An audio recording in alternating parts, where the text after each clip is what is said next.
অর্থকড়ির মালিক না হলে রাজনীতি করা গেলেও সংসদ সদস্য হওয়া যায় না, ইদানিংকালের এমন ধারণা ভুল প্রমাণ করেছেন আজিজ।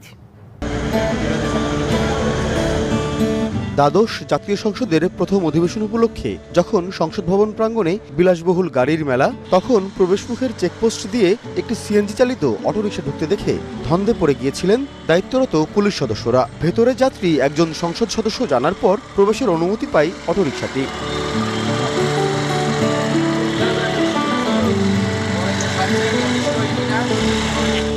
সংসদ ভবনের টানেলে যেখানে ঝা চকচকে সব গাড়ি থেকে একে একে নামছেন এমপিরা, সেখানে একজন নামলেন সিএনজি চালিত অটোরিকশা থেকে।